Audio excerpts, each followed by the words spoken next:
Muito bem-vindos ao Cinema Grill, seu rodízio semanal de filmes. Eu sou o Gabriel, sou o host desse podcast e eu e a Júlia vamos te contar o que a gente assistiu na semana. No episódio de hoje, o cardápio é Ouro Negro. A gente vai falar do Assassino da Lua das Flores, o filme novo do Martin Scorsese. E pra me ajudar, como sempre, eu tenho a Júlia. Júlia, bem-vinda. Obrigada. Em clima de aniversário aí do podcast, né? Queria convidar vocês também a saber como que vocês podem acompanhar o nosso trabalho. Então, sempre no Instagram, @cinemagril, né? A gente tá postando alguns stories do que a gente tá assistindo, enfim, um pouquinho dos bastidores também. Você pode mandar um e-mail para nós pro nosso gerente, né? Podcast cinegril@gmail.com. E também nas plataformas você pode estar, né, seguindo e avaliando também o podcast em qualquer uma das que você nos acompanha. E comentários também direto ali nas plataformas, por exemplo, no Spotify, tem um campinho ali para você interagir no episódio. Então a gente tá em clima de aniversário aí, né? Aniversário de 1 ano do podcast, então a gente fez um vídeo lá agradecendo. Quem tiver curiosidade para ver como que a gente se parece, tem lá no Instagram, né? No @cinemagril no Instagram. E também, né, aproveitando para quem não usa muito Instagram, que escuta só a gente aqui, né, queria agradecer muito aí pela caminhada aí nesse último ano. A gente tá bem empolgado aí para novidades aí do podcast. Quem tá escutando já percebeu uma dessas, que é a nossa música de entrada aí, e a música de saída já deu uma mudada, né, para essa segunda temporada. E a gente tá muito empolgado aí para continuar produzindo, né, e empolgado para essa nova temporada de filmes, né? Então a gente chegou aí, a gente ficou um tempinho sem muitos lançamentos e voltou aí para os lançamentos e vai falar o novo filme do Martin Scorsese. Lembrando, né, que isso tudo que a Júlia falou, né, dessa questão de você pode nos seguir nas plataformas, né, de streaming, e também geralmente tem um espaço para ser avaliado, né? Então das as 5 estrelas, se você acha que a gente merece as 5 estrelas. Mais alguma coisa sobre isso? Sobre o drive-thru também. Para o pessoal que tá entrando agora, a gente tem 2 tipos de episódio nesse podcast. Você pode explicar para eles, Júlia? Então, esse que a gente vai fazer hoje é um episódio tradicional, né? Que a gente acaba aprofundando um pouco mais algum filme, falando um pouco da questão da história e spoilers, né? Então, comentários do que a gente achou, mas a gente comenta bastante sobre o filme. Então, se você quer assistir, às vezes vale a pena, né? A gente sempre dá um tempinho ali para que você possa assistir e depois ouvir. E o drive-thru é um modelo mais breve, né? São episódios mais curtinhos, em que se fala sem spoilers sobre filmes de forma bem resumida, né? Uma opinião. Se fosse uma espécie de guia de recomendação. Não de guia de recomendação, mas um diário de bordo, né? Uhum. Então, que daí são episódios que eu falo sozinho, falo rapidamente de 2, 3 filmes que eu assisti. Mais como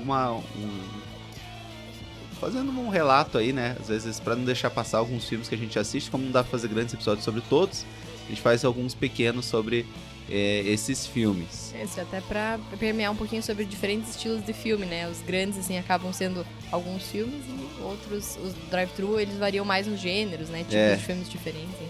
Às vezes até alguma coisa mais alternativa aí, né? Se você... Vale a pena dar uma chance e dar uma escutada também. Tem gente que prefere os episódios curtos, tem gente que prefere os longos, tem gente que prefere os dois. Tranquilo. Cada um na sua praia, né? Podemos começar? Então vamos lá falar sobre Assassino da Lua das Flores.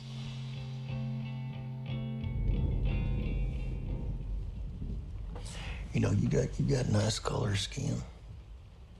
What color would you say that is? My color. The Osage. They have the worst land possible. But they outsmarted everybody. The land had oil on it. Black gold. Money flows freely here now. I do love that money, sir.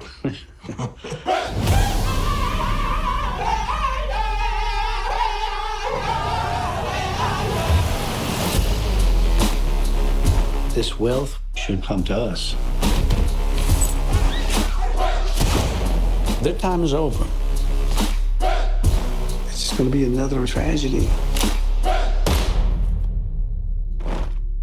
When this money started coming, we should have known it came with something else. They're like buzzards circling our people. We're still warriors.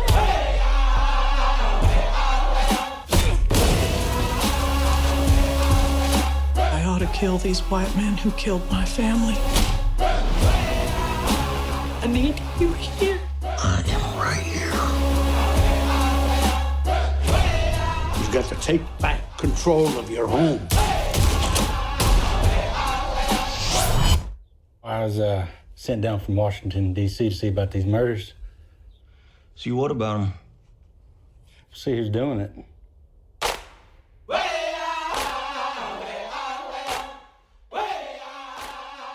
Então, Assassino da Lua das Flores é um filme de 2023 que tem 3 horas e 26 minutos, filminho mais esticado, né? Dirigido pelo Martin Scorsese, estrelado pelo Leonardo DiCaprio, Robert De Niro e a Lily Gladstone. Então a gente assistiu no cinema, né? Um filme que tá agora nos cinemas. E o motivo que a gente assistiu, que eu sempre gosto de falar, né? O motivo que a gente vê, ou que escolheu esse filme pra assistir, né? É porque é um filme do Martin Scorsese, que é um diretor muito conhecido, né? Que a gente acompanha há bastante tempo, tem vários filmes dele que eu adoro. Então, inclusive, a gente foi falando ao longo do ano, né? É um dos filmes que eu tava mais esperando pra assistir esse ano. Então, assim que a gente pôde ir pro cinema, a gente assistiu. É por esse motivo que a gente escolheu esse filme pra falar aqui também. Uma sinopse do filme é o seguinte: quando o petróleo é descoberto nos anos 20 no território indígena dos Osage, uma tribo que vive ali na região de Oklahoma, os nativos são assassinados um a um, até a chegada do FBI para iniciar as investigações. Então esse é um momento que eu vou falar de forma bem direta sobre o filme, mas eu vou contar o filme inteiro em torno de 2 ou 3 minutos, para situar o pessoal. Então geralmente é o momento em que a gente dá uma parada agora, e se você não assistiu esse filme e quer assistir ele inteiro antes de continuar o episódio, eu te recomendo então parar, ir no cinema, assistir e voltar, porque daí a partir de agora a gente vai falar não só de spoilers, mas realmente esmiuçar o filme, que é a parte mais divertida, né, de assistir, né, assistir e depois encontrar alguém pra conversar, e daí depois desse momento a gente vai entrar bem nos pormenores do filme. Então eu vou te dar 5 segundos aí pra decidir se você quer continuar, por sua conta e risco que a gente vai falar de spoilers, ou se você prefere parar o filme, parar o podcast e assistir o filme.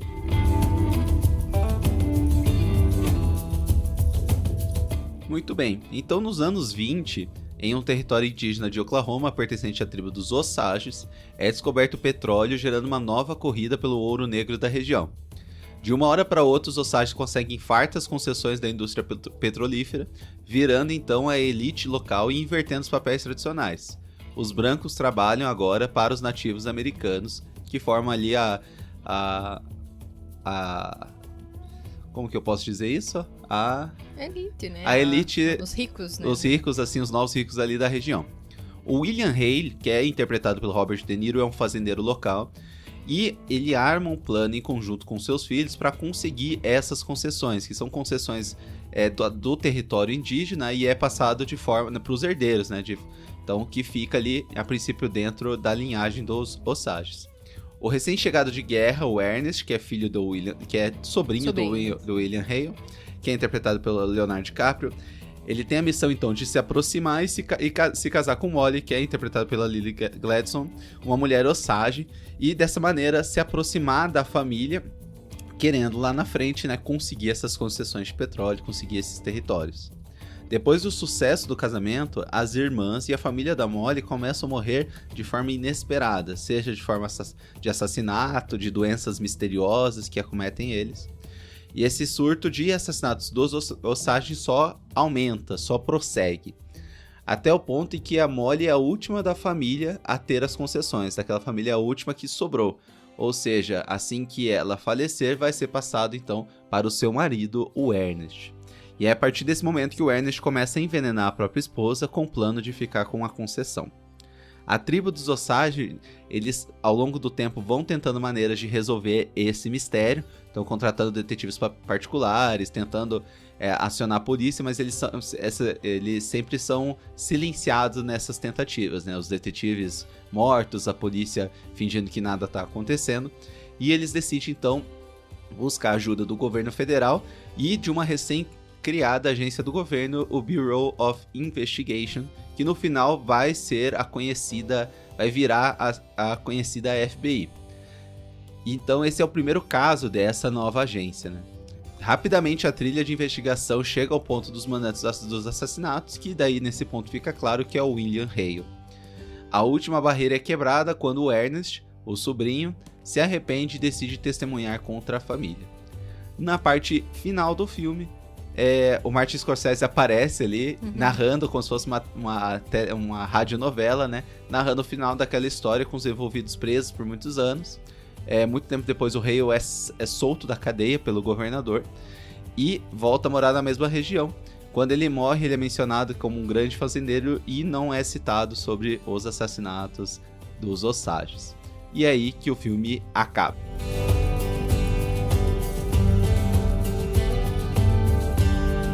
Ufa! Eu fiz um bom trabalho resumindo um filme de 3 horas e meia, né? Então eu falei só os pontos principais. Agora, para tomar minha aguinha, eu vou passar a palavra para você, Júlia. Conta aí tuas impressões iniciais aí sobre o filme. Em primeiro lugar, eu gostei muito, né, de saber que o Martin Scorsese tá com 80 anos, bem velhinho, né, e tá produzindo um material de qualidade, assim, né, acho que tem algumas coisas que eu gostei, outras que não, mas ainda assim, um saldo muito positivo pra um diretor nessa idade, assim, acho que bem legal. Não, inclusive, e o filme que deve ter dado muito trabalho, né, pra fazer, né? Porque enorme. Muitos personagens, muita coisa né? acontecendo, né? E achei legal essa palhinha dele aparecer no filme ao final, assim, acho que deu um toque bem legal, assim, né, gostei. Acho que, assim, de forma geral, uma grande produção, né? Em questão até de tempo, de tema, de, né? Acho que cenário, enfim, acho que é um filme bem produzido, né? Com um tema muito importante e relevante que talvez não é tão conhecido e tão falado, assim, da história, né? Dessa questão do povo nativo e a questão do petróleo, né? Acho que aí um pouco além do tempo, assim, com relação à duração.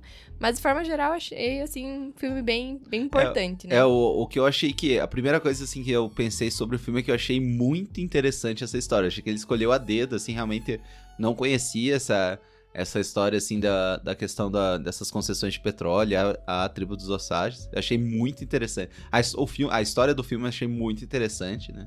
E até o filme, eu tava até comentando com a Ju, que casou muito com um livro que eu tô lendo, tô na metade. Nossa, eu tô adorando o livro.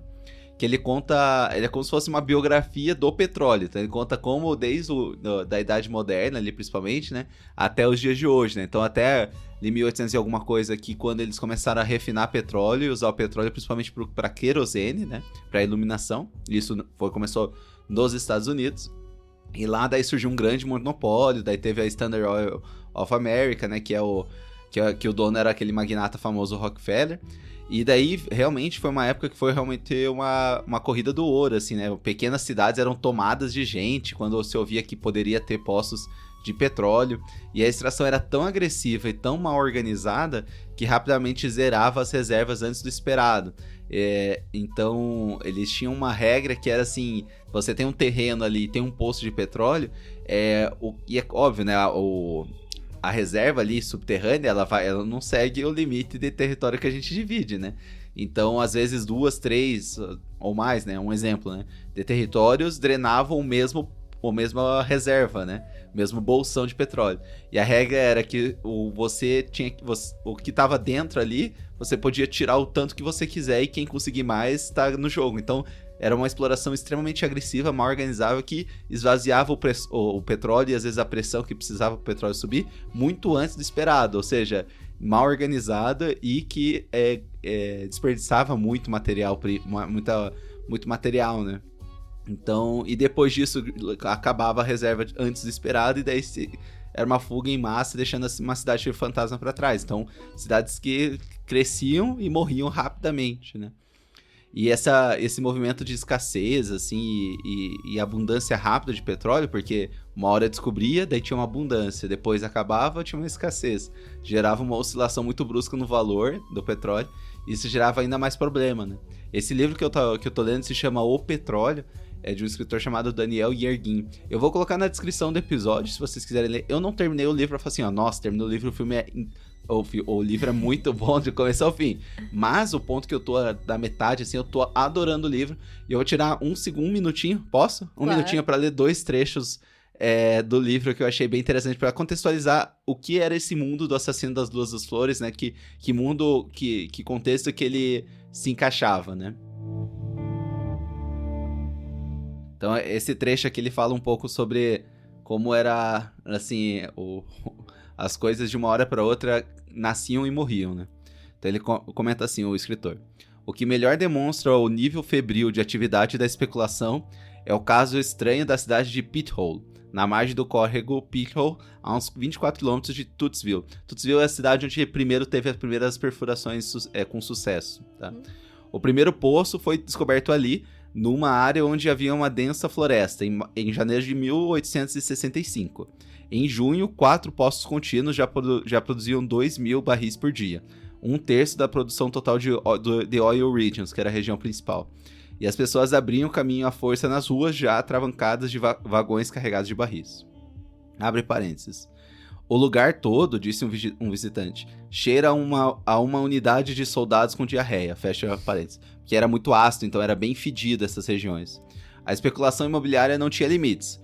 Uma fazenda que poucos meses antes quase não tinha valor era vendida por 1,3 milhão de dólares em julho de 1865. Depois revendida por 2 milhões de dólares em setembro. Daí ele continua aqui. Nesse mesmo mês, né, de setembro, a produção em torno do córrego Pithole chegou a 6.000 barris diários, 2/3 da produção total de Oil Regions. E ainda nesse setembro, que havia sido um ponto indefinido no ermo, então uma cidade que quase não tinha ninguém, tinha se transformado numa cidade de 15 mil pessoas. Então, um tempo extremamente curto, né? Só que o que aconteceu com essa cidade, infelizmente, é que acabou o petróleo, porque tinha essa regra da captura que se fala. Então ele continua um tempo depois. Poucos meses mais tarde, a produção de petróleo esgotou-se abruptamente. Quase tão rápido quanto começara. Para os habitantes de Pithole, isso era uma calamidade, algo como uma praga bíblica. Em janeiro de 1866, então a gente está falando aqui um ano depois, tá? Tudo isso que aconteceu em um ano. Apenas um ano depois da primeira descoberta, milhares de pessoas já tinham abandonado o local à procura de novas esperanças e oportunidades. A cidade, que brotara da noite para o dia, numa região inculta, estava totalmente deserta. Incêndios destruíram os prédios e os esqueletos de madeira que subsistiram foram derrubados pelos fazendeiros das colinas vizinhas para serem usados em novas construções longe dali ou para se converterem em lenha. A cidade voltou ao silêncio e à solidão. Um lote de terra em Pithole, que em 1865 fora vendido por 2 milhões de dólares, foi leiloado por $4,37 em 1878.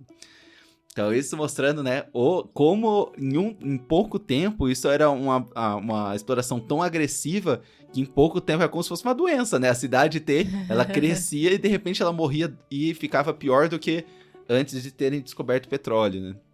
E daí tem uma parte que ele fala sobre essa questão da regra de captura, que é o seguinte: aplicada à produção de petróleo, a regra de captura significava que os vários proprietários da superfície sobre um poço qualquer, tinha permissão de extrair todo o petróleo que pudessem, mesmo que drenassem desproporcionalmente o poço ou reduzissem o rendimento dos poços adjacentes e dos produtores vizinhos. Portanto, era inevitável que os donos dos poços de uma área se empenhassem numa acirrada competição para produzir o mais que pudessem e no menor tempo possível, para evitar que seu poço fosse drenado por outro. O incentivo para a produção rápida contribuiu para a instabilidade tanto da produção quanto dos preços. O petróleo não era o mesmo que a ave de caça, e a regra de captura levou a consideráveis desperdícios e prejuízos, em detrimento da produção posterior de um dado poço. Então isso daí é mostrando, né, que eles descobriam e realmente tiravam tudo muito rápido, e isso daí diminuía muito a capacidade produtiva daquele poço, né? Então nessa época muito foi desperdiçado, inclusive. Então é muito interessante esse ponto, né? O começo do filme ele já começa assim, né? Ele mostra um monte de lugar drenando ali num pequeno território, né? Então é interessante como de uma hora para outra os Osages daí viraram pessoas, né? As pessoas mais ricas da região, né? Que vai até muito contra essa questão que a gente normalmente imagina, né? Às vezes o oprimido, os povos nativos sempre foram explorados e de repente eles estavam numa posição diferente em que os brancos trabalhavam para eles, né? O que me chamou muita atenção, assim, nesse sentido, é que embora eles tivessem, né, uma posição de mais riqueza, quem era os Osages puros, eles eram considerados incapazes e tinham um tutor branco que cuidava da economia da família indígena, que eu achei um negócio, assim, uma loucura, como se, o nativo não tinha habilidade de cuidar do seu próprio dinheiro. Não tinha capacidade de cuidar do seu próprio dinheiro. Provavelmente muitos foram explorados e enganados, enfim, né? Isso. Pelos tutores brancos, mas eu achei uma coisa muito doida, assim, muito doida, né? Porque mesmo numa situação, né? Acho que você tocou no ponto que, assim, pra mim matou a pau, assim, essa história. Parece até uma ficção mesmo, né? É de como de uma hora pra outra a gente tem a total inversão dos papéis tradicionais, né? Naquela época já, de que os indígenas, então, os nativos americanos ficaram extremamente ricos, podendo empregar os brancos e colocar eles a seu serviço, né? Só que daí, como uma espécie de tesouro maldito, né? Veio essa maldição da cobiça sobre suas concessões. E também várias regrinhas federais, né? Que você vê que o governo federal...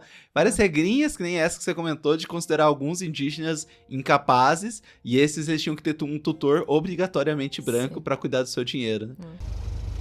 They told me you was going with Matt Williams for a time. You talk too much. Oh, I don't talk too much. Just thinking who I gotta beat in this horse race, that's all. I didn't realize this was a race. I don't care for watching horses. Well, I'm a different kind of horse. Onkashi. Shomikasi Shekoshiajimi. What was that? Shomikasi. That's how you are. I don't know what she said, but it must have been Indian for handsome devil.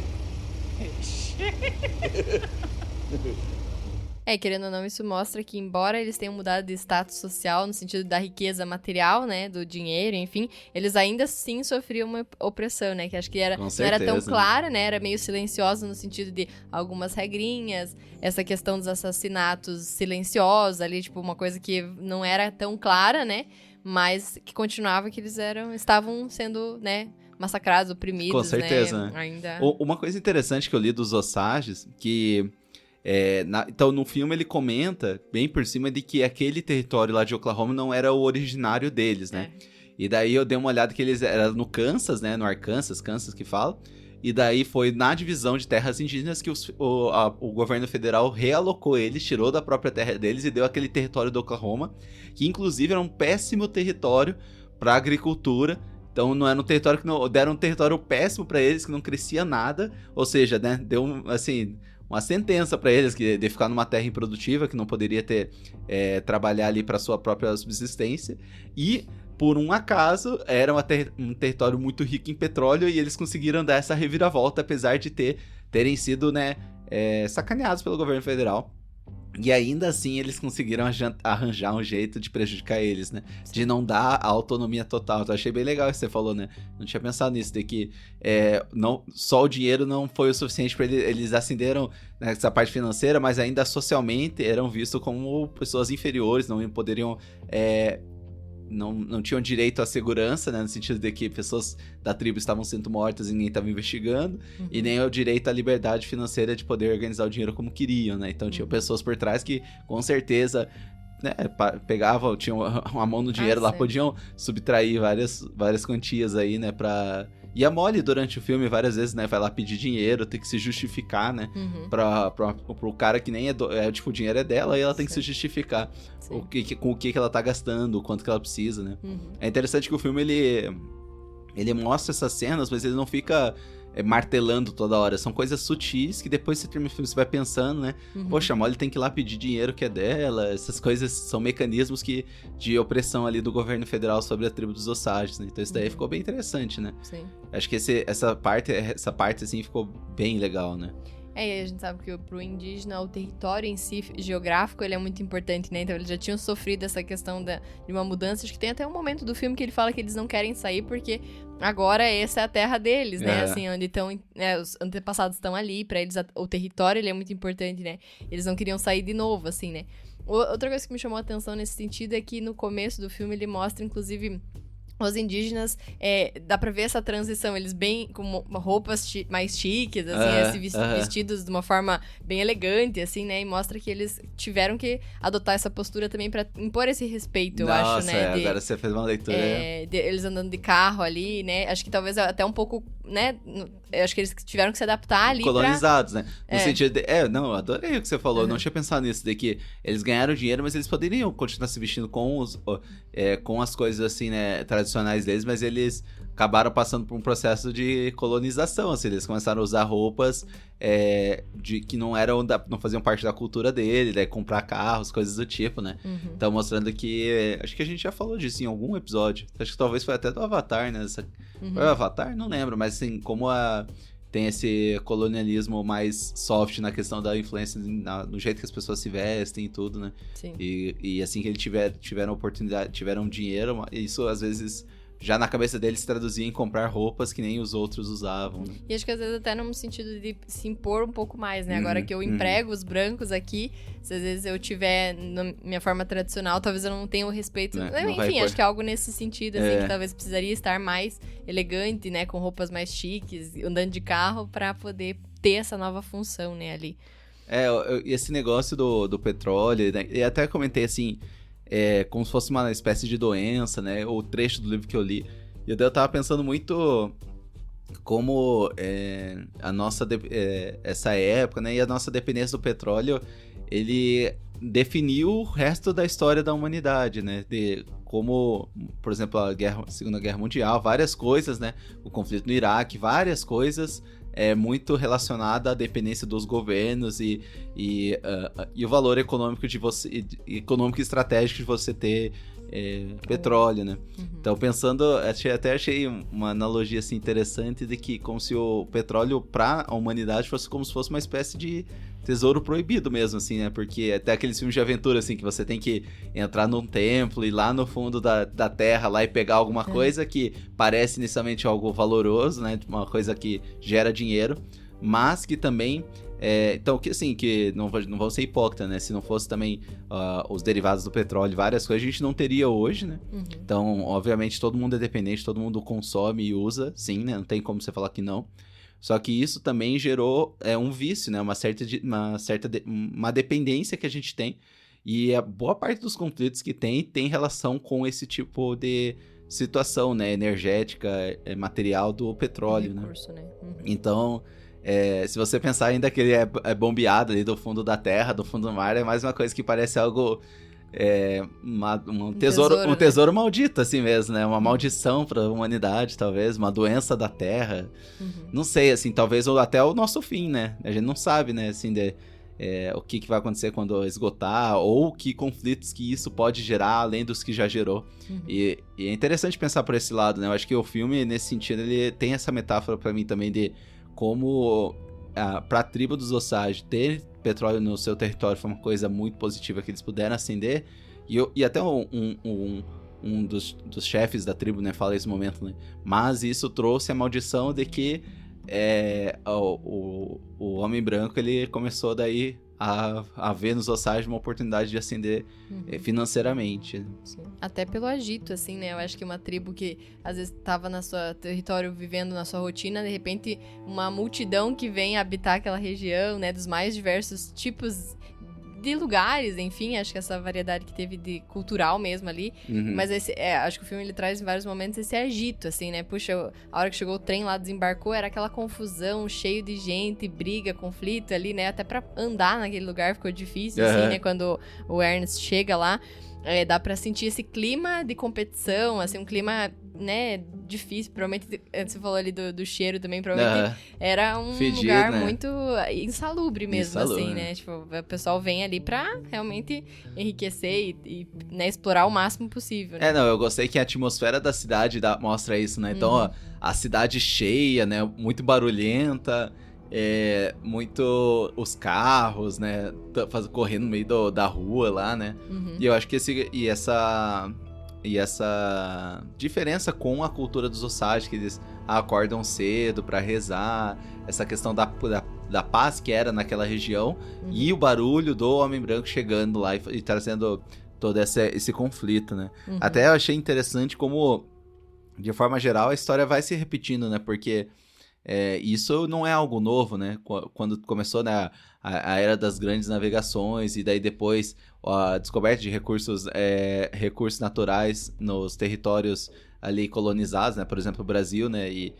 E o valor financeiro disso, isso evoluiu para uma febre, né? Um pico de comercialização, tomar posse do território dos nativos e o domínio e genocídio, né, de uma população nativa, né, seja, sei lá, Brasil, América Central, enfim.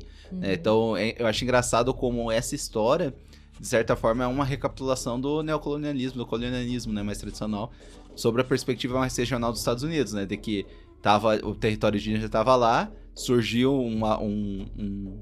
um item aí de grande valor e eles deram um jeito de matar a população e tentar cobrir conseguir as concessões, né? Depois eu vi, lendo sobre os ossários, sobre toda essa história, de que chegou o ponto que daí mudaram a lei e só quem é Osage de fato pode ter a concessão. Só que depois que eles fizeram isso, já em torno de 30% das concessões são de famílias brancas, né? Então, imagina... Muita gente já tinha morrido também, muita gente né? já tinha morrido e perdido a concessão, né? Sim. Então você vê como que coisa grave que aconteceu, né? Sim.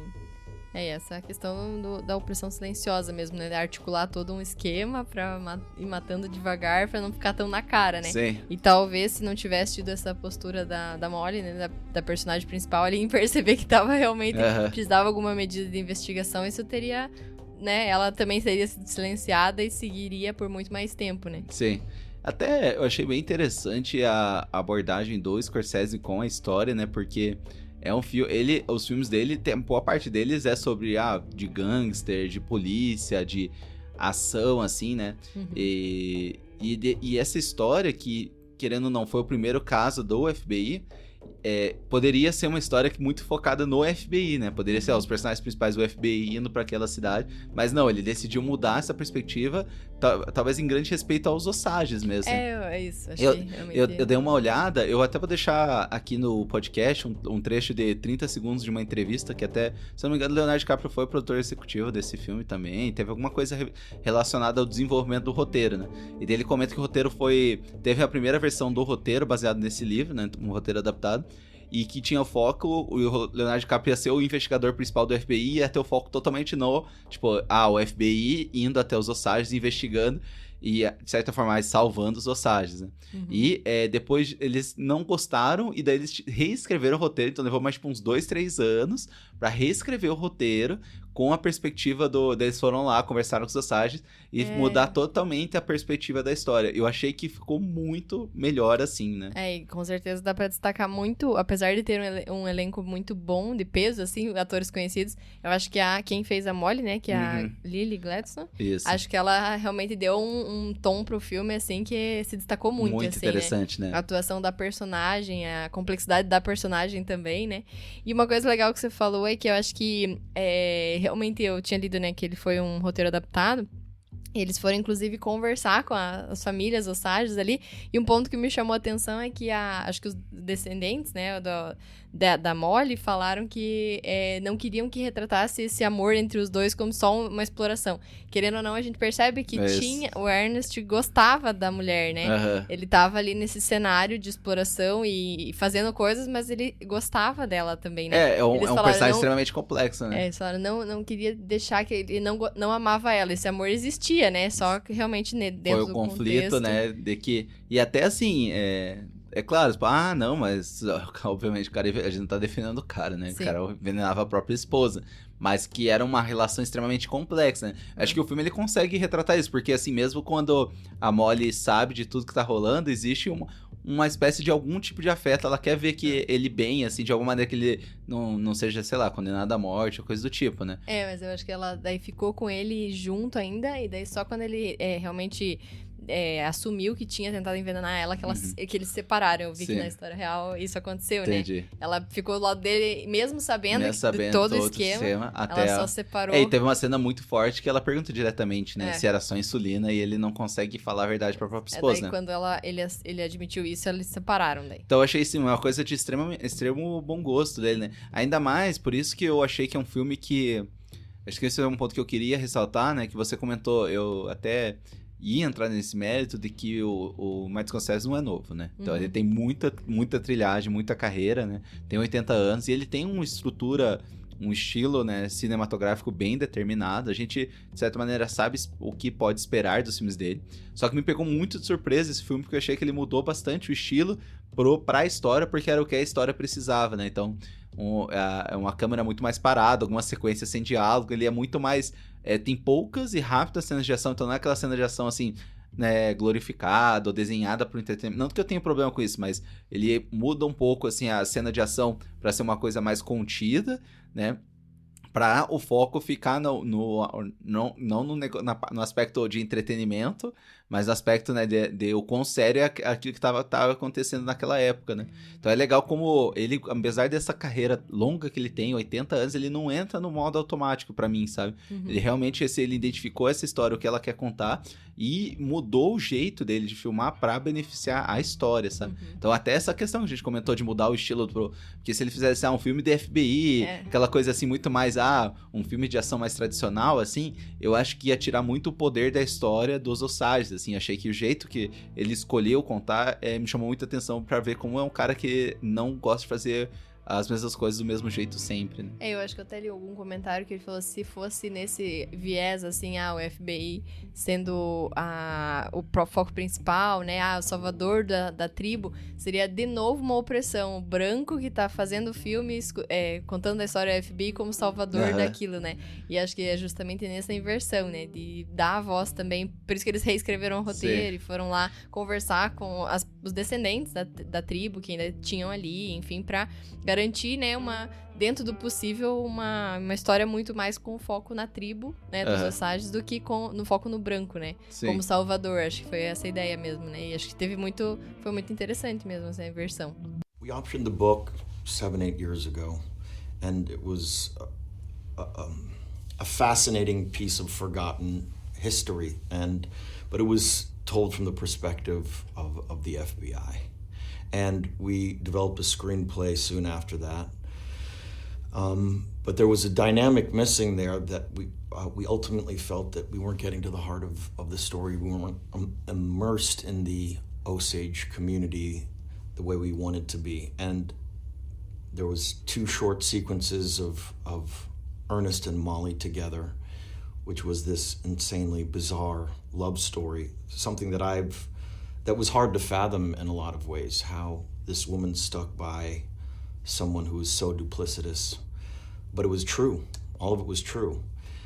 And so from that point on, we said to ourselves, well, what if we take the chance in getting to the heart of this story and the Osage community and this insane dynamic in Oklahoma at that time and what was going on, what if we made it about, Molly and Ernest? Uma coisa interessante também que eu tava vendo você sabia que esse livro ele já teve 2 outros filmes, né?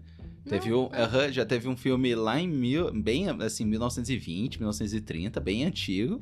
E tem um outro filme que ele essa história citada, que o nome do filme é A História do FBI, que daí até o foco mais do FBI, né? Legal. Então, mais uma coisa interessante de como ele trouxe um refresco aí, né? Esse jeito que ele quis contar essa história foi bem interessante, né? E o filme, depois eu vi também, né? Porque esse é um filme que, por ser uma história interessante, você sai e você quer saber mais, né? Do contexto, né? Isso aqui é um filme que ele conseguiu contar muita coisa, mas assim, ele deixa um gostinho pra você querer descobrir mais sobre ele, né? E eu vi que, na verdade, não foi uma família, né? Foram várias famílias que foram assassinadas nessa briga de concessões, né? Mas eu achei interessante ele, em vez de focar em várias, ele focar em uma família, porque daí a gente consegue ter uma proximidade, porque se fosse várias famílias, a gente não ia ter proximidade com ninguém, né? Ele gera essa proximidade, esse relacionamento complexo entre o Ernest e a Molly, e de certa forma isso daí transparece, daí a gente imagina, nossa, foram várias famílias que passaram por isso, tem um poder muito mais forte, né, do que mostrar um monte de gente e um monte de personagem, né? Sim. Depois eu vi que eles estimam que pode ser até na casa de 200 pessoas, 200 vítimas do Osage nesse genocídio, né, nessa época, por causa das concessões de petróleo, né? Então é muita gente, né? Muita gente, né? E eu ia comentar, mas você já falou nessa questão dos incompetentes que eles consideravam, né? Então não foi só o assassinato, mas como esse crime pelo próprio governo federal, né? Fazendo jeitos de prejudicar os Osages, né? Sim, realmente. E acho que um outro ponto legal é conhecer um pouquinho da cultura, né? Apesar de eu acho que a gente vê a tribo, né, já num momento diferente em razão da questão da riqueza e desse novo contexto que eles estavam vivendo.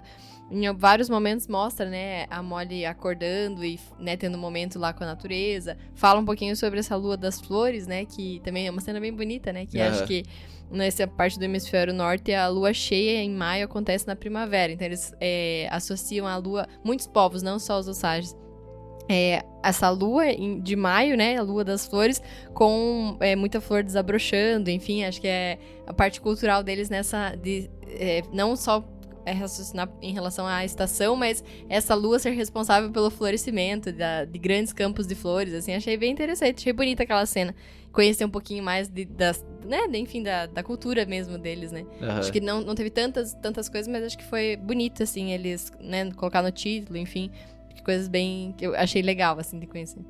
E entrando um pouco no aspecto, assim, você comentou pontos negativos, coisas que você não gostou tanto do filme. Então a gente falou, assim, só recapitulando aqui, né, pra gente, deve ser me corrigir se eu entendi algo errado. Mas a gente gostou muito da história, acho que o contexto, a história e o jeito que ela foi abordada foi muito interessante. Acho que é o ponto forte desse filme, né? Foi de muito bom gosto e criatividade abordar a história dessa maneira. A história é interessante, né? Tanto que a gente termina e vai ler mais sobre esse contexto e essa história dos Osages. E o jeito que é filmado também, né? Então a linguagem cinematográfica, né? Então, eu acho que casou muito com o estilo que o filme precisava. Então ele adaptou muito a linguagem dele próprio mesmo, né? Seria muito mais fácil fazer um filme assim, mais estilo ação, assim, mais estilo investigação, gangster, né? O William Haley ali como o papel de um gangster tal, e daí mostrando vários trabalhos, uma visão muito mais focada para as vítimas, na verdade, pros assassinos, né? E ele definiu mudar essa perspectiva, então isso também deu uma validade, né, maior pro filme, acho que, e criatividade, assim, uma maneira mais interessante de ver a história, e pontos que talvez você possa... Acho que mais um positivo Qual? Que é a atuação, né? Acho que sim, verdade. As atuações, né, principalmente da Molly, né, eu achei que foi uma eu grande achei personagem. que os três ali estão todos excelentes, Sim, assim, todos excelentes. Eu gosto muito da atuação da Molly, mas se fosse pra dizer vou ter que repetir, né, que é um cara que eu acho fantástico, que eu achei a atuação do Leonardo DiCaprio excelente, pela complexidade do personagem. Os dois, né, a Molly e o Ernest são muito complexos, né, muito tridimensionais, né, então eu achei que foi muito interessante. E um vilão, enfim, acho que um vilão, mas também com o lado... Enfim, acho que ele é um personagem muito complexo, muito né, complexo, que não é nem de todo bom, nem de todo mal, né, acho que ele tem E ele dá uma derrapada no meio lá, que o William Haley até dá uma surra nele, né? É interessante ver a mudança dele ao longo do filme, né? Ele chega um cara bem inocentão, bem bobão, vai adquirindo uma malícia, né? E eu acho interessante que o filme ele vai mostrando essa mudança, assim, e a gente vai... Desde o começo do filme a gente já suspeita que algo tá acontecendo, né? Ele não... Eu acho que ele chega no meio termo que nem ele... mostra tudo numa grande cena de revelação, como se fosse um grande segredo, nem ele fica dando muito... Ele vai bem gradual essa descoberta, e a gente meio que só se dá conta naturalmente, né, de que ele tá envolvido por tudo e que o Ernest tá participando. Né? Ele sempre fala, né, eu amo a Molly, mas amo o dinheiro, né, ele vai em vários momentos falando que você vai percebendo que ele é comprado também, né, ele também claramente segue, ele tá envolvido no esquema dos assassinatos, quer dinheiro, né, sim. Então é legal esse estilo de descoberta do principal ali, né, desse plano principal deles, né. Não, mas ele é um baita ator, né, acho que muitas vezes a gente vê ele em papéis mais de bonzinho, assim, né, ou o protagonista principal, acho que ele conseguiu equilibrar bem, assim. Então, aí você tocou num ponto que, tomando um tempo pra falar especificamente sobre Leonardo DiCaprio, ele fez muitos papéis excelentes, mas eu ainda acho que o melhor papel dele foi o do Calvin Candy lá no no Django. Que ele faz o vilão, né? Então, assim, eu acho ele um cara muito versátil, mas às vezes é um versátil dentro do papel protagonista, bonzinho, né? E eu adoro quando eles pegam quando o diretor pega um grande ator pra desafiar ele a fazer um papel de um personagem complexo, que às vezes não é tão assim, maniqueísta, né? Então, nem é o super mal, mas assim, é legal ver eles nesses papéis, assim, meio complexos, como o Ernest, né? Ou como o Calvin Candy, assim, que ele faz o personagem ruim, né? E eu acho que daí você vê que o cara tem um repertório, né? Porque tem alguns personagens, tem alguns atores que você vê, só faz o mesmo estilo de papel. Daí quando você vê num papel diferente, tipo, não casa, não fica legal. Até pega só o papel de bonzinho, de protagonista, pra manter pra essa isso, imagem, justamente isso, né? Porque às vezes você olha um ator que você gosta num papel de malzinho, fica, né, assim, pensando... Isso tinha uma coisa muito de antigamente, né? Até já que a gente entrou no mérito do Django, do Tarantino, né? O Era Uma Vez em Hollywood, ele comenta um pouco sobre isso, né? Eu ia até de que, ele tava quando ele tava no pico, ele só pegava o papel de mocinho. Quando ele tava na queda, só pegava o papel de vilão. O personagem em si, né?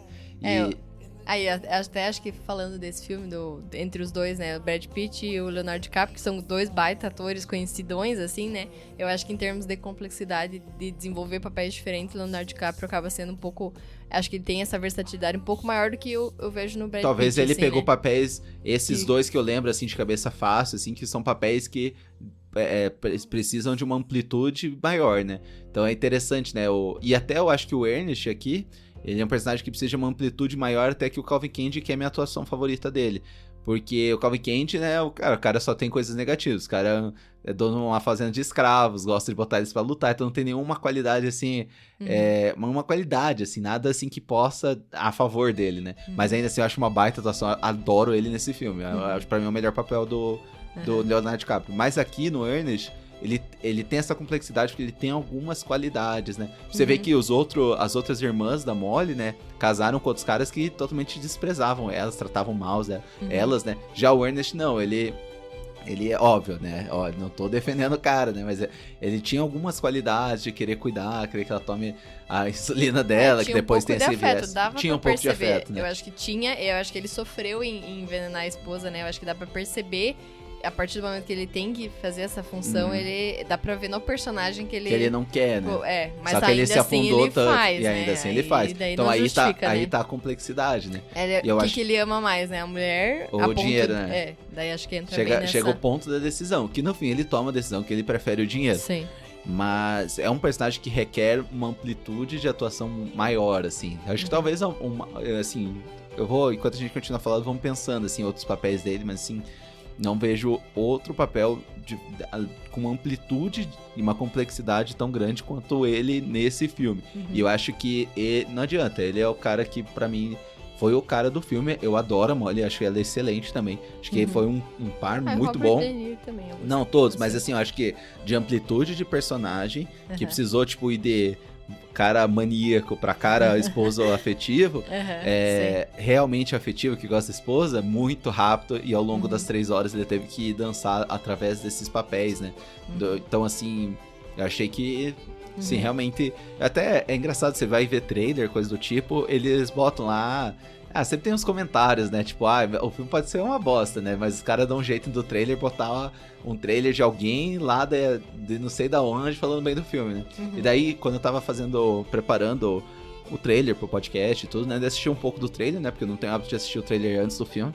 E daí tinha um dos que o cara botou assim, o papel ou a melhor atuação do Leonardo DiCaprio. E daí, primeiro eu fiquei, acho que, será? Forçou um pouquinho, né? Mas sabe que eu não vejo como uma afirmação tão maluca assim agora, sabe? Depois de pensar sobre o filme, eu achei que foi uma atuação muito boa e principalmente foi uma atuação que exigiu muito dele, né? Então, assim, exigiu realmente uma amplitude de emoções, né? Eu acho que isso que foi interessante. Né? Eu acho que esses atores que são muito famosos, que vão adquirindo a maturidade, eles já não são tão... Não, ele ainda é super bonito e tudo mais, né? Mas assim, antes com os papéis jovens era mais pela beleza. Agora, quando começa a ter mais carreira, enfim, começa a, né, ser um ator mais maduro, com mais tempo de carreira, é essa habilidade de conseguir fazer uma boa atuação, não só pela parte física, né? Não é à toa que ele continua, né, indo pra esses papéis, né, então... Foi legal a gente ter entrado nesse mérito, porque é outro ponto muito alto do filme, é a atuação. Sim. E até no final lá aparece esqueci o nome. O Brendan Fraser aparece como advogado. Tem umas pontas de alguns atores famosos, assim, também. Então, assim, o elenco, de forma geral, tá muito bem feito. Tá muito bem, assim, né? E agora vamos pros pontos mais negativos. Então, beleza. Não, pode começar. Pra mim foi mais o tempo mesmo, assim. Acho que pesou um pouco a mão. Talvez eu tenha um pouco de dificuldade em me concentrar com filmes mais longos, assim. Quando eu começo a cansar do filme, assim, sabe? Eu acho que dava pra ter dado uma enxugada, contar a história de uma forma adequada com um tempo mais curto. Eu achei que deu uma cansadinha, assim, pra mim. Não, sabe? Não, acho que não foi nenhuma cena desnecessária, mas eu acho que talvez foi uma coisa um pouco além do que pra mim precisava, assim. Acho que daria pra ter contado de uma forma mais enxuta pra prender mais atenção, né? Eu até tava vendo algumas coisas que até em aquelas sessões pra críticos, que aquelas exibições primeiro, tinha umas pessoas falando, pelo tempo prolongado tinha gente pegando celular, né? Então, assim, acho que de forma geral, um filme 3 horas e 26, assim, eu acho que poderia ter sido mais curto, assim, pra conseguir prender atenção e passar a mesma mensagem, assim. Eu achei que o tempo me pegou um pouco. Eu acho que eu entendo que o principal ponto de crítica do filme é realmente a sua duração, né? Mas eu gostei muito do filme e eu não tive problemas de acompanhar, sabe? Só que, claro, parece que o filme talvez tenha um pouco mais de material do que precisasse, né? Só que eu acho que o jeito que ele foi organizado, pra mim não cansou tanto, porque eu acho que o primeiro terço é um pouco mais lento, e eu acho que o começo do filme poderia ser encurtado. O meio e o fim são as partes mais agitadas, e daí pra mim não cansou tanto, porque tem filme que é assim, né? O começo ali, o meio é mais agitado, mais forte, e daí o final é arrastado. Daí você termina arrastado, daí fica difícil de continuar. Mas pra mim é o oposto, eu acho que o começo é mais lento, um pouquinho mais arrastado, e depois que as coisas vão acontecendo, né, chega o FBI e tudo, vai tudo mais rápido e flui de uma maneira que pra mim não foi difícil acompanhar. E assim, em relação à questão de o pessoal mexer no celular, coisa do tipo, isso é mais um problema da sociedade, do jeito que a gente tá com o celular, do que um problema do filme, né? Sim. É claro que talvez é um filme que poderia ser um pouquinho menor, poderia, mas eu não acho assim, ele é muito longo e isso prejudicou o filme, pra mim. Por exemplo, o irlandês, o anterior dele, que eu acho que é até um pouquinho maior, aí sim eu achei que foi demais, assim, o irlandês eu já senti que já é um filme clássico de gangster, né? Acontece muita coisa toda hora, só que dá uma hora cansa, né? Ele tem um ritmo que daí, pra mim, o final do irlandês, por exemplo, que a gente assistiu numa toada só, foi bem mais cansativo. Então, pra mim, eu acho que não, assim, eu entendo quem critica que foi muito longo, mas eu acho que o jeito que ele foi construído, eu não senti tanto problema com isso. Em questão de prestar atenção ou não, às vezes é mais um problema das pessoas do que do próprio filme, né? Eu tava pensando agora em filmes longos que a gente assistiu recente, assim, né? Acho que filmes que eu não senti o tempo passar, principalmente eu vou citar ele porque foi um dos grandes filmes do RRR, né? Um filme enorme que eu não senti passar, e é muito difícil, assim, filmes muito longos que eu não sinto um pouco. Eu acho que eu tenho, diferente de você, um pouco dessa questão de sono. Do tempo. Que nem Jeanne Dielman, que é longo também, eu senti pesado, assim. RRR achei que foi ótimo, e Avatar também, que são filmes longos, né? O RRR, a gente, quem não sabe o que é esse filme, que coisa é essa, é um filme que a gente comenta no episódio 16, um filmaço, que é um filme de ação longo, mas que deu pra manter a atenção, né? É incrível, vale a por pena. isso que eu acho que essa discussão de duração de filme é uma coisa meio relativa, né? Porque eu acho que o filme tem que ser a duração que ele precisa, né? Então tem filme que ele não precisa ser mais que 1h30. Tem filme que 2h30 é pouco pra ele, né? Sim. E eu acho que a gente já comentou sobre isso. Eu tenho uma teoria sobre duração de filme, que eu acho que quando o filme ele é pra ser impactante, tipo como se fosse um soco, assim, um negócio rápido, ele tem que ser curto. Então ele tem que ser 1h30, assim. Ele quer ser impactante. Quando ele quer que o telespectador se sinta imerso, assim, realmente bem imerso naquele universo, às vezes ele precisa ser longo, você precisa ver muita cena pra você se sentir imerso naquele universo. E vendo entrevistas sobre o filme do Martin Scorsese, eu acho que ele tinha essa intenção, de que a gente ficasse imerso naquela cidade, na situação dos Osages. Então, eu acho que por isso que ele preferiu tomar essa decisão consciente de fazer um filme longo. Não, acho que teve uma imersão, mas eu achei que passou um pouco do tempo, assim, né? Por exemplo, eu acho que essa tua teoria é bem exemplificada com O Senhor dos Anéis, né? Tipo, é um filmaço que você se envolve em todo o cenário, porque tem muitas coisas diferentes, e daí realmente justifica um filme longo, né? Justifica um filme longo, Avatar também, né? O RRR também, acho que porque é um universo mais fantasioso, outro filme que eu né? gostei muito, né? Esse você não viu, né? Que eu já até comentei aqui, que foi o Amadeus, né? Eu comentei num dos drive-thrus, se o pessoal tiver curiosidade, olha aí, acho que um dos drive-thrus passado, que o Amadeus é um filme, eu peguei a versão do diretor e daí foi longo, mas assim, foi um longo que eu assisti de boa, tranquilo, porque é um filmaço. Então depende muito do tem filme que realmente ele consegue ter 3 horas e você não ter problema, tem filme que tem 2 horas e você acha que tá arrastado, né? Falando no drive-thru número 7, quem tiver curiosidade. E do drive-thru número 7, eu falo de 3 filmes, né? Eu falo do Asteroid City, falo do Amadeus e falo do Bicho de 7 Cabeças. E entrando nessa... O Asteroid City, por exemplo, é um filme que ele é curto, mas eu fiquei extremamente cansado no final dele, porque não gostei, né? Então, às vezes, essa questão do tempo é um pouco relativa também, Depende muito de cada pessoa que tá assistindo mesmo, né? Mas, assim, se fosse pra dizer um ponto, né? Assim, desse filme atual, Assassinos da Lua das Flores, seria mais o tempo, assim. Do restante, eu achei que foi muito bom, assim. Acho que, pensando mais sobre o filme, ele... Talvez, assim, eu não tinha gostado... Não tinha amado o filme, mas pensando, né, em todos os pontos, eu acho que, no fim, é um excelente filme, assim, né? É um excelente filme, né? Acho que só pra mim pecou um pouquinho mais a questão do tempo mesmo. It's supposed to be a suicide, you dumbbell. You didn't tell him to leave the gun. I don't know why I told him to leave the gun. I told him exactly. to leave the gun? Just like you told him, kid. I don't know why he didn't. I don't know why. I told him just like you told him. You told him to do it in the front of the head, and why did you do it in the back of the head? It's so simple. The front is the front, the back is the back. Man, he has to make it look like he done it himself. It just looks like murder. It's not supposed to be that way. You hear? I told him the front of the head. I said the front of the head, just like this, just like you told me. I promise you. I promise you. I swear on my children. No. I swear on my children, King. Sit. And don't swear on your children. Makes you look foolish. Well, I ain't foolish because I never. Quer ir pros comentários finais aí, então? Então, uma falinha aí tua, final, e a nota. Pra mim, acho que, assim... Primeira fase é dar parabéns, né? Pro Martin Scorsese com 80 anos. Se ele estiver escutando aí, né? Com 80 anos, assim, tipo, ainda tá super ativo, né? Acho que isso é muito legal, assim, acho que é um grande mérito, né? Conseguir fazer um excelente filme, não só, tipo, porque eu quero fazer mais um, enfim. Acho que ele se dedicar a isso, né? Ver a dedicação da pessoa frente ao seu trabalho, né? Tipo, ele já tem uma mega carreira, poderia se aposentar e ficar tranquilinho lá. Ou poderia fazer qualquer coisa, né? Podia fazer um negócio, qualquer coisa, tanto faz. Então, acho que legal que ele ainda se dedicou em pensar em um roteiro, enfim, diferente, né? E eu acho que o principal ponto é isso, assim, de mostrar uma inversão, né? Que a gente normalmente imagina um povo nativo que, de repente, estava no topo ali, né? Na elite. E ainda assim, né, acabava sendo oprimido, né, de várias formas, né? Então, acho que é um tema muito interessante. Então, a princípio, seria isso, assim. De nota, eu tinha pensado, eu tinha colocado primeiro 7, mas acho que eu vou dar 8.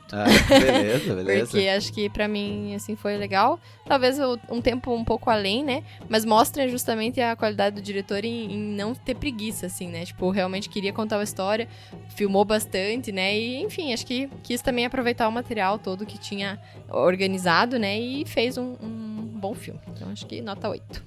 Pra mim, assim, é um filme que tem um ritmo lento, mas eu não tenho problema com isso, né? Talvez eu sinto que esse ritmo lento prejudicou um pouco o início, eu achei o início um pouquinho mais arrastado do que deveria, mas ainda me manteve interessado, assim, no desenvolvimento dos acontecimentos.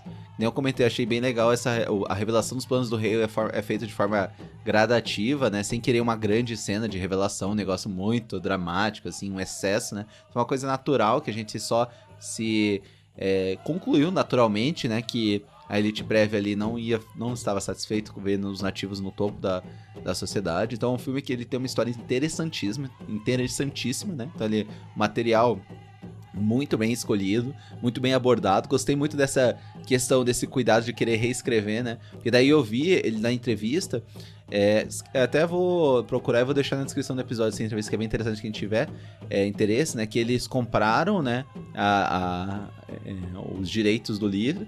Daí todo esse processo pra chegar nesse ponto de agora levou tipo 7, 8 anos, assim, porque daí eles decidiram fazer um roteiro, daí não gostaram com o trabalho final, né? Às vezes qualquer outra pessoa não, é isso e segue. Então eles levaram mais 1 ano e meio pra reescrever, pra daí realmente ficar do jeito que eles quiseram. Então esse cuidado com a história foi muito legal. Acho que foi a coisa que mais surpreendeu, né? Que nem você falou, né? Às vezes tem diretor, na verdade, assim, bem mais novo que eles, que entrando em modo automático, né? Sem querer apontar dedos, por exemplo... apontando dedos já, né? Por exemplo, o Wes Anderson, pra mim, né? Que entrou um cara que entrou pra mim em modo, parece, automático. Jovem, né? E você vê um cara com 80 anos se dando o trabalho, né? Putz, não, vamos reorganizar, vamos adaptar o meu jeito de filmar pra essa história, porque essa história precisa. Então eu achei isso muito legal. Talvez tenha essa questão um pouco em relação à duração. Pra mim não me afetou muito, mas eu entendo quem se sentiu incomodado. E ainda assim um filme excelente. E eu vou fazer a mesma coisa que você fez. Eu tinha colocado um 7,5, assim, acima da média pra muito bom. E vamos dar um 8, assim, realmente, pra mim. Um filme muito bom. Eu gostei bastante de ter assistido. É um filme que às vezes quando você termina, às vezes você tá até cansado, assim, né? Você precisa dar um tempo pra ele, pra você refletir. É até legal que a gente deu um tempo pra daí escrever a pauta e falar sobre o filme. E realmente, a cada tempo que passa, você vai pensando. E é um filme excelente, muito bem feito, atuações excelentes.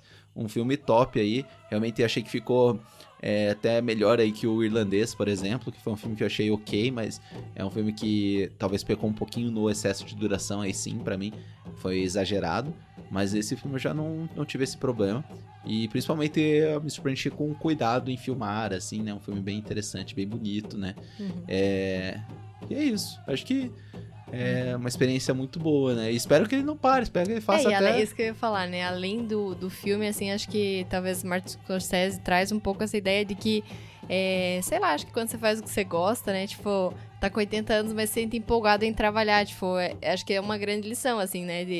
Por mais que já, tipo, já fez toda a carreira, já tem seu nome consolidado, tipo, ainda gosta e ainda, tipo... tá ativo, né? Isso pra ele mentalmente, imagine que, né, assim, tipo, é uma pessoa que realmente inspira bastante, assim, né?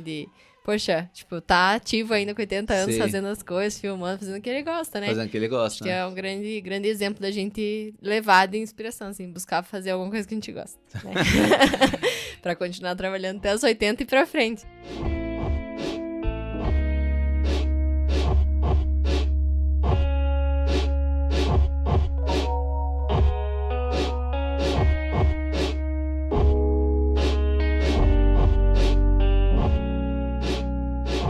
Muito bem, então eu queria agradecer vocês por terem escutado esse episódio, né? Lembrando das nossas redes sociais, podcast cinegril@gmail.com, você pode nos mandar um e-mail, pode nos seguir no @cinemagril no Instagram. E também no Spotify em especial vai ter no próprio, se você pegar teu celular agora, se está escutando, você vai ver que tem um espaço que está escrito lá, deixa uma mensagem pro Gabriel e pra Júlia, então você pode nos mandar mensagem, a gente pode discutir, né, o que você achou do filme, concorda, discorda, a gente tá aberto aqui a discussão, então a gente gosta muito quando o pessoal manda mensagem. Parabéns aí pro nosso podcast, parabéns, Júlia. Sim, parabéns. Obrigado por estar junto comigo aí nessa caminhada aí, né? Tá sendo muito legal. Pedir um pouco de desculpas, que a gente ficou um tempinho ali, a gente sabe que ficou um tempinho sem postar muita coisa por questões pessoais aí, trabalho principalmente, né? Mas o plano é que daqui pra frente a gente continuar uma consistência, tem plano de drive-thru aí, outras coisas saindo aí, outros filmes que eu tô bem interessado em assistir em breve. E daqui a pouco chega no final do ano, né? Final do ano é aquela época legal de fazer top 10, sim, discutir sobre o que a gente acha desse ano, o que a gente achou como foi esse ano, né? E vendo, tem coisa que a gente assistiu esse ano que nem parece que foi esse ano, né? Por exemplo, eu tava pensando lá, vendo, né, os episódios que a gente fez, o Babilônia, por exemplo, eu nem lembrava que tinha assistido esse ano, parece que foi ano passado, sei lá, né? Então, talvez uma ideia tá surgindo aí, né? Um episódio de recapitulação aí, 2023 aí. Sim. Planos 2024, então a gente já tá indo pra essa vibe aí, né? De fim de ano, né? Você tá sentindo isso também? Sim. E foi um ano bem produtivo, né? Ainda mais fazendo os comentários dos episódios, acho que tem pensado mais sobre o filme, né? Acho que não é com só certeza. ir assistir e pronto, né? Eu acho que Não que tenha problema com isso, né? Mas pensar um pouquinho nele, deixar, né? Enfim, preparar curiosidades, pesquisar um pouquinho mais sobre os temas, acho que foi bem legal, né? E acho que pra essa segunda temporada, começando aí nosso segundo ano, a gente tá sempre bem aberto também pra ideias, né? Então, claro. Se vocês quiserem comentar alguma coisa, sugerir algum filme, sugerir algum tipo, alguma coisa, né, que vocês queiram ver aqui com a gente comentando, enfim, a gente super gosta, né, disso. E espera aí a contribuição dos ouvintes. O Arthur Verlang aí, que é um amigo meu de infância, ele já tinha me mandado, ele comentou lá num dos posts do Instagram que ele queria ver animes, né? Talvez dá pra pensar aí, né, em alguma coisa aí pra assistir, né? Ou anime, assim, série mesmo, ou filme, né? Tem umas coisas que eu acho interessante, né? Então, se tiver sugestões, né? A gente sempre tenta ficar, né, o mais amplo possível em questão de material. Mas é claro, né? Às vezes a gente tem um gosto específico que acaba focando um pouco mais, né? Mas a gente tá aberto para sugestões, né? Então, coisas aí que vocês assistiram e querem que a gente comente, acham que pode ser bom, mande sugestão. E dependendo aí, a gente assiste e conversa, né? Então, isso tudo a gente vai construindo junto. Além disso, se você gostou desse episódio, você mande pros seus amigos, né? E uma coisa interessante que nos ajuda muito é que é o seguinte, se você já segue esse episódio, já escutou um ou outro episódio, você pode nos avaliar nas plataformas, né? Isso é uma coisa que ajuda muito a gente. Então, tem uma desproporção de pessoas que seguem e pessoas que avaliam. Então, se vocês nos avaliarem, isso ajuda muito. Então, o pessoal que tá escutando e, puxa, eu já sigo, já escutei alguns e nunca dei as estrelas, por favor, suba lá e dê as estrelinhas, quantos você achar que a gente merece. De preferência 5, né? Mas se achar que é menos, não tem problema, já não vai ficar magoado com você. Mas nos avalie, porque isso ajuda bastante a mais pessoas acessarem esse material. E também, né, se você não viu o videozinho, às vezes eu escuto a voz de alguém e tem uma imagem, né, de quem que é essa pessoa, aí tem o videozinho que mostra... Quer se assustar com a cara do Gabriel? Vai lá. Porra, minha mãe assistiu e falou, nossa, Gabriel, você tá acabado nesse vídeo. Puta merda, se você quiser se assustar com a minha face. Mas pelo menos tem o rosto lindo da Júlia, que daí dá aquela equilibrada, assim, né? Bem, é isso, né? Quer ver nosso vídeo tá lá? Isso. Planos de fazer mais vídeos, talvez, né? É uma coisa que não vou fazer promessas, mas tô tentando aprender um pouquinho mais de edição, assim, pra tentar fazer um pouquinho mais de vídeo, assim, né? Ficar um pouco mais visual. Acho que a gente não tem o plano, assim, de ficar se filmando a gente, né? Porque a gente tá nos estados, assim, modo casa, né? Assim, não é o tipo de coisa que vocês querem assistir, né? Mas no Instagram, talvez é uma coisa que mais pra frente a gente vai começar a aparecer, fazer mais... Reels, né? Coisas nesse sentido, né? Sem dancinha, coisa mais tradicional. Beleza? Dancinha não, né? Não, acho que não. Nossos dogs vão aparecer em algum momento também, né? A gente tem 2 aqui que fazem parte da equipe também. É verdade, né? Em breve, vai ter uma aparição deles também. O Yuri já tá na página, quem gosta de cachorro, aí tem uma fotinha dele. Essa nossa bonitinha, e tem a Sarah também, a gente em breve vai mostrar eles. É legal conversar sobre o podcast no podcast, né? Agora nesse clima de aniversário, né? E, enfim, vai ser legal. Eu tô com ideia, a gente tá com ideias boas aí. Continuar aí essa caminhada. Acho que a principal coisa que a gente quer é realmente postar mais, né? E é isso. E querer que vocês conversem mais com a gente também. Então aí, a gente tá aberto a opiniões aí. Não, Gabriel, achei esse episódio péssimo, ruim. Tudo bem, chama o gerente e pode reclamar. Manda mensagem, né? A gente sempre deixa na descrição do episódio os nossos contatos, coisas a mais que a gente fala no episódio, por exemplo, o livro, né? Por exemplo, a entrevista que eu comentei com a equipe de elenco, né? Então esse tipo de coisa você tem acesso na descrição do episódio, que a gente sempre deixa com cuidado ali todos os links certinho se você quiser expandir um pouquinho o universo do filme que a gente tá falando. É isso, nossa, falamos bastante, né? Mais alguma coisa aí? Parabéns, feliz aniversário. E aí, mais alguma coisa? Acho que é isso. É isso? Vamos cortar o bolinho agora, soprar a velhinha. Soprar a velhinha. E é isso. É isso, até a próxima, pessoal. Um grande abraço, muito obrigado de novo por terem escutado. E a gente se vê na próxima. Até o próximo episódio. Boa semana.